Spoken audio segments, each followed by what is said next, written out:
The Star Weaver hung in high orbit around the disintegrating remains of the robot homeworld, its hull still bearing scars from the recent battle.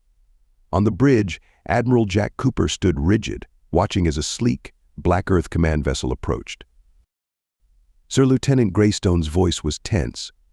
"They're requesting immediate docking." It's Admiral Leeds himself. Jack felt a knot form in his stomach.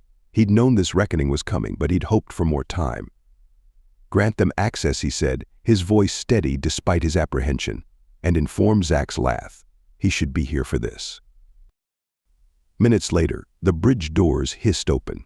Admiral Leeds strode in, flanked by a contingent of hard-faced Earth Command officers.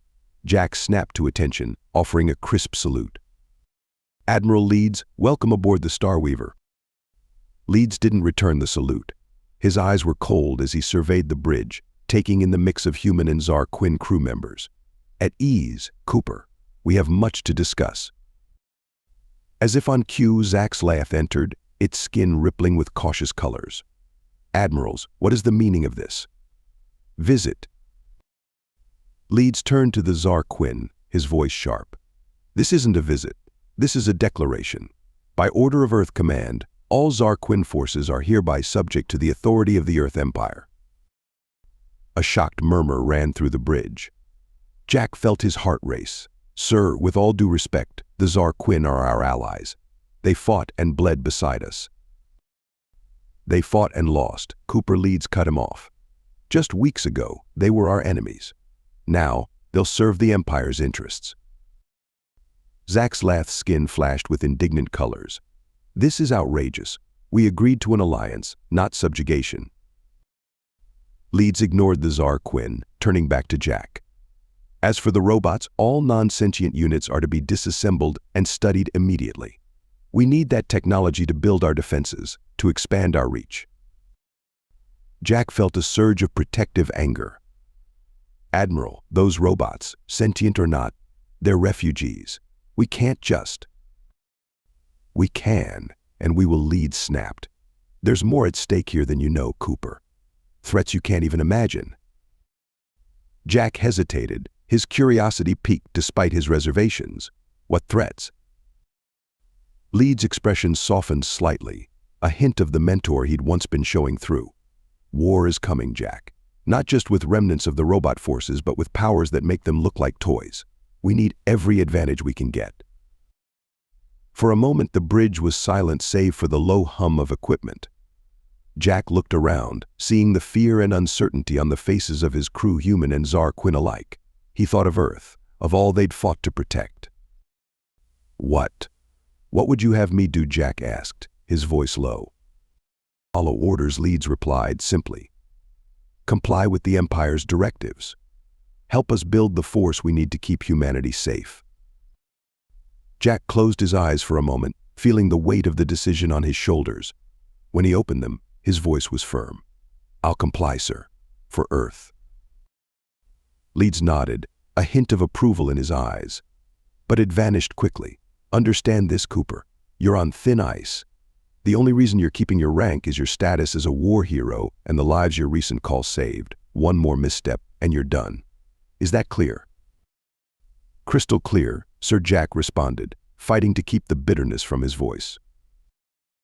As Leeds turned to leave, he paused. "Oh, and Cooper? Colonel Harding has been promoted. He'll be leading a salvage operation in the debris field. You'll give him your full cooperation." After Leeds and his contingent had left, Jack found himself alone on the bridge with Zax Lath. The Zar Quinn's skin was a royal of dark, angry colors. "So this is how Earth repays its allies," Zax Lath said, its voice low and dangerous. Jack sighed, feeling every year of his age. "I'm sorry, old friend. I don't like this any more than you do. But if there really is a greater threat out there—" "And you believe them?" Zax Lath demanded. Jack met the Zar Quinn's gaze steadily. "I believe that Leeds wouldn't go to these lengths without reason. Whatever's coming, it's big enough to scare Earth Command. And that scares me."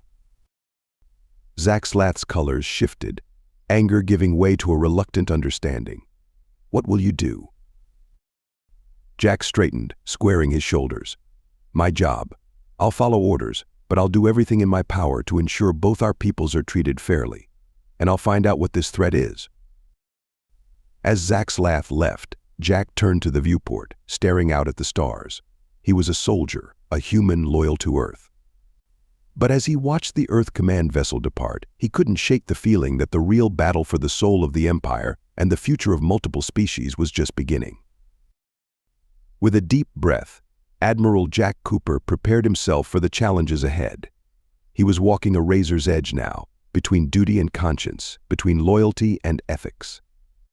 But he was determined to find a way through, for the sake of humanity, the Tsar Quinn, and all the beings now under the Empire's protection, willing or not. The stars seemed colder somehow, the vastness of space more oppressive. But Jack Cooper, farm boy turned admiral, now reluctant servant of an empire, was ready to face whatever the galaxy might throw at them next. The debris field of the robot homeworld stretched out before the Star Weaver, a graveyard of twisted metal and shattered dreams. Admiral Jack Cooper stood on the bridge, watching as Major Harding's salvage fleet moved into position, their grappling beams already reaching out to snag promising pieces of technology. Admiral Lieutenant Greystone's voice was tight. "Major Harding is hailing us." Jack nodded, bracing himself. "Put him through." Harding's face appeared on the main screen, his expression a mix of smugness and determination. "Cooper, I trust you're ready to provide full support to this operation, as per Admiral Leeds' orders." "Of course," Major Jack replied, keeping his voice neutral. "The Star Weaver is at your disposal. What do you need?" Harding's eyes narrowed slightly, as if searching for any hint of insubordination. "Good. I want your teams to focus on rescue operations. There may still be survivors out there, and we can't afford to lose any potential assets." The way Harding said assets made Jack's skin crawl, but he kept his face impassive. "Understood. We'll begin immediately." As the communication ended, Jack turned to his crew. "All right, people, you heard the Major. Let's get our rescue teams out there. Priority is on life signs, but keep an eye out for any intact robot units as well. They may hold valuable data." As the rescue operations began, Jack found himself in a constant balancing act. He pushed his teams to work efficiently, knowing that every moment could mean life or death for stranded crew members. But he also insisted on thorough scans of each area, hoping to find intact robot units before Harding's salvage teams could get to them. Hours into the operation, Jack's comm unit buzzed. It was a message from Dr. Winston, heavily encrypted. He retreated to his private quarters to read it. Jack, the message began. "Things are worse than we feared. They're not just disassembling the robots, they're data mining them, forcibly extracting memories. It's cruel and potentially dangerous. We need to find a way to slow them down. Be careful. They're watching me closely. You." Jack felt a knot form in his stomach. He understood the need for the Empire to advance its technology, but at what cost? He thought of the free intelligence robots, of their struggle for autonomy. How could he protect them while still following orders? His musings were interrupted by an urgent call from one of the rescue teams. "Admiral, we found a pocket of survivors in a Tsar Quinn cruiser wreck. But, sir, there are active robot units with them. They seem to be working together." Jack's mind raced. This could be the opportunity he needed. "I'm on my way. Don't do anything until I get there." Donning an EVA suit, Jack joined the rescue team at the wreck site. What he found inside stunned him. A group of Tsar Quinn survivors had indeed formed an alliance with several free intelligence robots. Together, they had managed to survive in the hostile environment of the debris field. As Jack approached, one of the Tsar Quinn stepped forward, its skin rippling with cautious colors. "Admiral Cooper, we weren't sure if rescue would come." Jack nodded, his voice calm despite the tension of the situation. "We're here now, but I need to know exactly what's going on here. This alliance with the robots." One of the robots spoke up, its voice carrying a hint of fear. "We mean no harm, Admiral. We simply wished to survive, to help where we could." Jack made a split-second decision. "All right, listen up. We're going to get you all out of here. But the robots. Officially, you were deactivated when we found you." "Understood." The relief in the room was palpable. As they began the evacuation, Jack's comm unit buzzed again. It was Harding. Cooper. Our sensors detected active robot signatures in that wreck. What's going on? Jack took a deep breath, steeling himself. Must be a malfunction, Major. We found some intact but inactive units. We're bringing them in for study, as per protocol. There was a pause, and Jack could almost feel Harding's suspicion through the comm. Very well, but I want those units delivered directly to my team for processing. Understood, Major, Jack replied, ending the communication. As they made their way back to the Starweaver, Jack caught sight of Zax Lath waiting in the hangar bay. The Tsar Quinn's skin was a swirl of conflicting colors: relief, gratitude, and lingering resentment. You saved them, Zax Lath said as Jack approached, despite the Empire's orders. Jack nodded, keeping his voice low. I'm doing what I can, old friend. But we're walking a dangerous line here. The Empire's watching every move we make. Zax Lath's colors shifted to a pattern Jack had come to recognize as grim determination. Then we must be careful. But know this, Cooper, your actions today have not gone unnoticed among my people. Perhaps there is hope for this Empire after all. As Jack watched the rescued Tsar Quinn and the covertly protected robots being processed, he felt the weight of his decisions pressing down on him. He was loyal to Earth, to humanity, but he was also committed to doing what was right. The salvage operation continued around them, the Empire's hunger for advanced technology driving them ever forward. But in this small act of mercy, of bending the rules without breaking them, Jack felt a glimmer of hope. The path ahead was treacherous, filled with ethical minefields and potential betrayals, but Admiral Jack Cooper was determined to find a way through for the sake of humanity, the Tsar Quinn, the free intelligence, and for the soul of the Empire itself. As he turned back to the bridge, ready to face whatever challenges came next, Jack couldn't shake the feeling that the true test of his loyalties was yet to come. The Starweaver's conference room was thick with tension as Admiral Jack Cooper faced the holographic projections of Earth Command's top brass. Admiral Leeds' stern visage dominated the display. Report, Cooper. How goes the salvage operation? Leeds demanded without preamble. Jack straightened, his voice steady.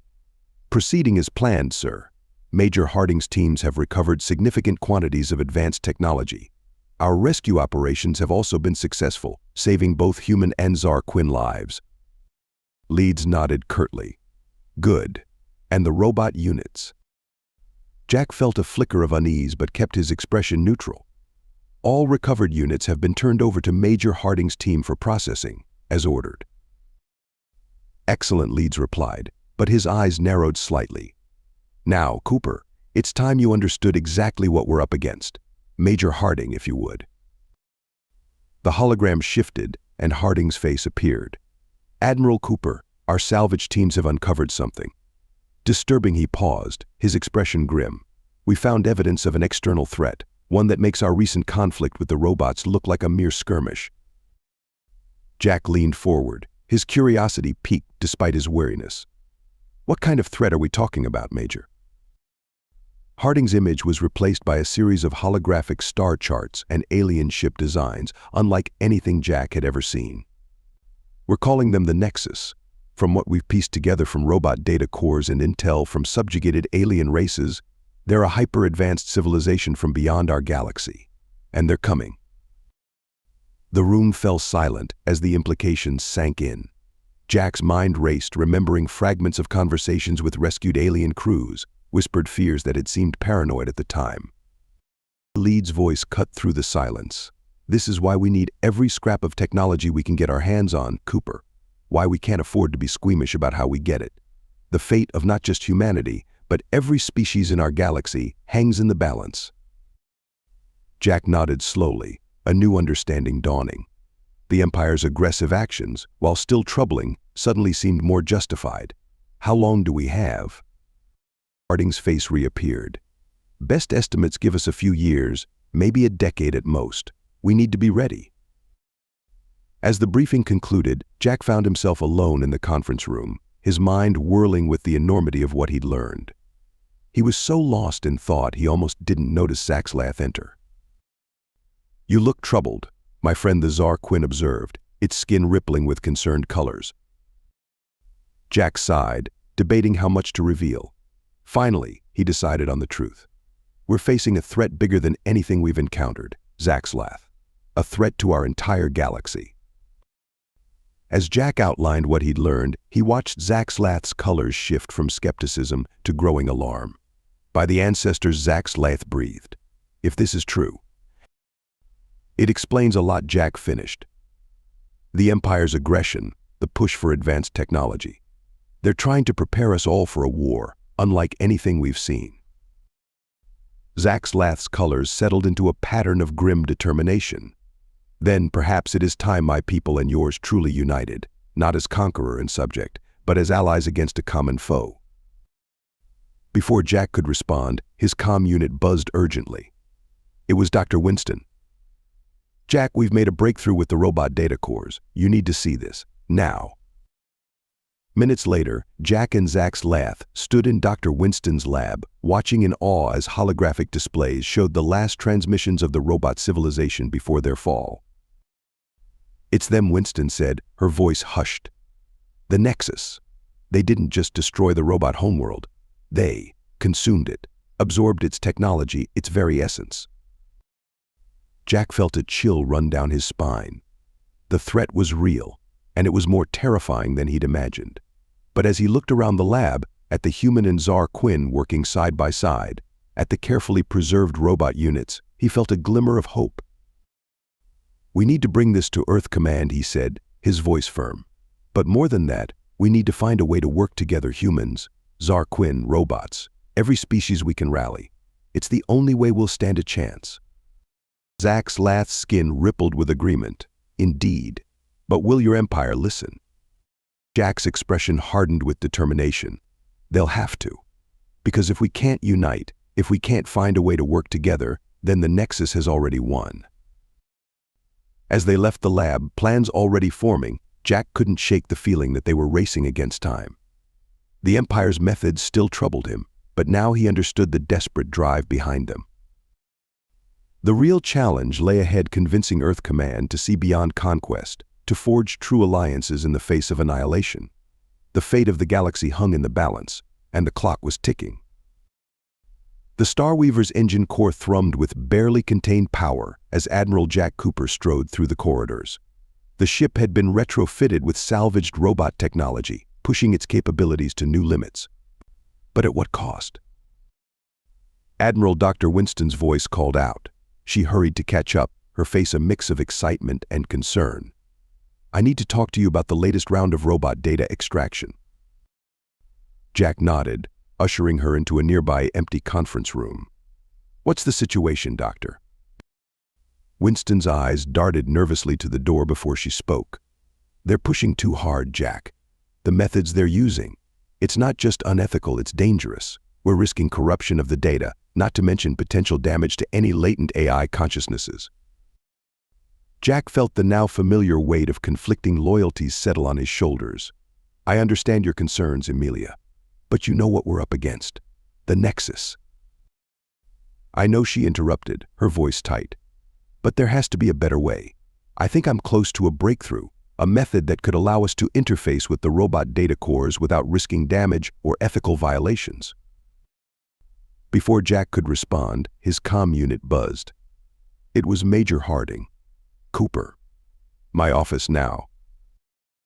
Jack sighed. Keep working on it, Doctor. And be careful. I'll do what I can to buy you some time. Minutes later, Jack found himself facing a furious Major Harding. What's this I hear about you interfering with our data extraction protocols? Harding demanded. Jack kept his voice level. I'm not interfering, Major. I'm simply ensuring that we're being thorough and ethical in our approach. Harding's face reddened. Ethical? We don't have time for ethical, Cooper. The Nexus could be here any day, and you're worried about the feelings of some robots. It's not just about feelings, Jack countered. Rushed extraction could corrupt the very data we're trying to salvage. We need to be smart about this. Their argument was interrupted by an incoming transmission from Earth Command. Admiral Leeds' stern face filled the screen. Gentlemen, I hope I'm not interrupting anything important. Jack and Harding snapped to attention. No, sir, they replied in unison. Lead's eyes narrowed. Good, because we've just received some disturbing intelligence. Our long-range sensors have detected anomalies at the edge of our galaxy. It could be early signs of Nexus activity. The blood drained from Jack's face. How long do we have, sir? Months, maybe a year at most, Leeds replied grimly. We're accelerating all development programs. I don't care what it takes, I want every piece of advanced tech operational yesterday. Is that clear? Crystal clear, Sir Harding replied eagerly. Jack hesitated for a split second before nodding. Understood, Admiral. As the transmission ended, Harding turned to Jack, his expression triumphant. You heard the man, Cooper. No more playing nice. We do whatever it takes. Jack left Harding's office, his mind racing. The threat was real and imminent, but at what point did the end stop justifying the means? His musings were interrupted by the sight of Zack's Lath approaching, flanked by a group of free intelligence robots. The Zar Quinn's skin rippled with urgent colors. Admiral Cooper, Zack's Lath began, we need to talk. The free intelligence has shared some concerning information. One of the robots stepped forward. Admiral, we've detected unusual activity in our collective neural network. We believe some of our brethren are being forcibly accessed. Jack felt a chill run down his spine. He thought of Dr. Winston's warnings, of the Empire's increasingly desperate methods. Tell me everything, he said. As the robot outlined the situation, Jack's comm unit buzzed again. It was Dr. Winston. Jack, I've done it. I've found a way to interface safely with the robot cores. But we need to act fast. Harding's team is planning a mass data extraction that could be catastrophic. Jack looked from the worried faces of the free intelligence to Zack's Lath's concerned color patterns, then back to his buzzing comm unit. He was walking a razor's edge between duty and ethics, between the desperate need for advancement and the risk of losing their humanity in the process.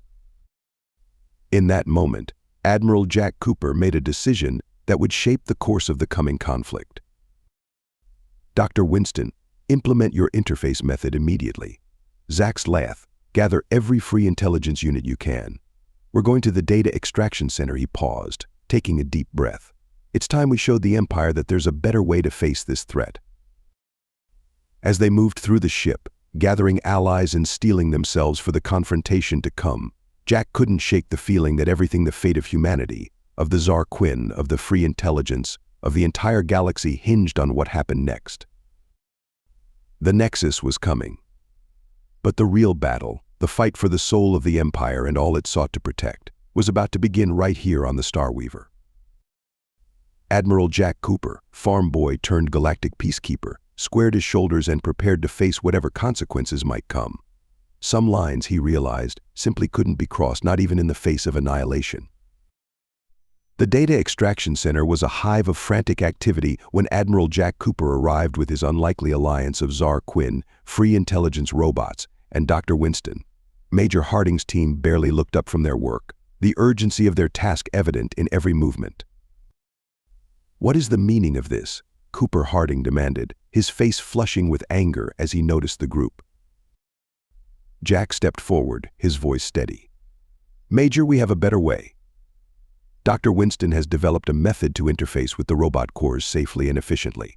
We need to stop this forced extraction immediately. Harding's eyes narrowed. Absolutely not. We have our orders, Admiral. The Nexus is exactly why we need to do this right, Jack interrupted. We can't afford to corrupt data or alienate potential allies. Not now. The tension in the room was palpable as human technicians, Zar Quinn, and free intelligence robots watched the confrontation unfold. Just as it seemed the situation might escalate, a booming voice cut through the chaos. Enough. All heads turned to see Admiral Leeds' hologram materializing in the center of the room, his expression a mix of fury and, was that approval? Sir Jack and Harding said in unison, snapping to attention. Leeds' eyes swept the room, taking in the diverse group gathered around Jack. It seems, Cooper, that you forced our hand. Perhaps that's for the best." Jack blinked in surprise. "Sir." Leeds sighed, his stern facade cocking slightly. "What I'm about to tell you doesn't leave this room. The Nexus threat is real, but our response? It's been a test, a crucible to forge a true alliance between humans, Zar Quinn, and yes, even the free intelligence." The room erupted in shocked murmurs. Jack felt his head spin. A test. But the salvage operation, the forced extractions, were necessary evils. Leeds finished. We needed to push, to see how far each faction would go, to see who would stand up for what's right, even in the face of annihilation. Dr. Winston stepped forward, her voice trembling slightly. "And my breakthrough, was that part of your plan too?" Leeds shook his head. "No, Doctor. That was a variable we hoped for but couldn't guarantee. Your work may well be the key to our survival." As the implications sank in, Jack felt a mix of relief and lingering anger. "Sir, with all due respect, there had to be a better way. The mistrust this has sown will make our eventual unity all the stronger." Leeds countered. "Look around you, Cooper. Human, Zar Quinn, free intelligence, all standing together despite everything. That's what we needed to see." Zach's lathe skin rippled with a complex pattern of emotions. "And the subjugation of my people, was that merely a ruse as well?" Leeds' expression softened slightly. "A necessary deception, but one we intend to make right. The Earth Empire needs allies, not subjects. Your people have proven their worth many times over." As the shock of the revelation settled, Jack's tactical mind began to race. "Sir, what now? The Nexus threat is still real, and we've lost valuable time with these tests." Leeds nodded grimly. "Indeed, which is why I'm placing you in charge of a new joint task force, Cooper. Human, Zar Quinn, and free intelligence, working together to prepare our defenses. Dr. Winston's breakthrough will be central to our efforts." Jack straightened, feeling the weight of responsibility settle on his shoulders. "Understood, sir. We won't let you down." As Leeds' hologram flickered out, the room burst into a flurry of activity. Dr. Winston immediately began coordinating with the free intelligence to implement her new interface method. Zach's Lath and Harding, their former animosity forgotten in the face of the true threat, started discussing strategic deployments. Jack stood in the midst of it all, a quiet eye in the storm of preparation. They had a monumental task ahead, preparing not just a military defense but forging a true alliance between diverse species. The Nexus was coming, and they needed to be ready. As he watched humans, Zar Quinn, and robots working side by side, Jack felt a surge of pride and determination. This, he realized, was what he had been fighting for all along. Not just the survival of humanity, but the creation of something greater, a unified front against the darkness that threatened them all. Admiral Jack Cooper, farm boy turned leader of an interspecies alliance, squared his shoulders and got to work. The real battle was just beginning, but for the first time since this all began, he felt truly hopeful. The stars outside seemed to shine a little brighter as the Star Weaver hummed with renewed purpose. Humanity's bulwark against the coming storm was taking shape, forged in the crucible of conflict and unity. Whatever the Nexus brought, they would face it together. And Jack Cooper would be there, on the edge of empire, ready to lead the charge into humanity's greatest challenge yet. Thank you so much for listening to this story. I hope you loved it. Please remember to subscribe if you did like it so you can see more videos like this. And please give us a like and a comment too. I'll see you in the next one.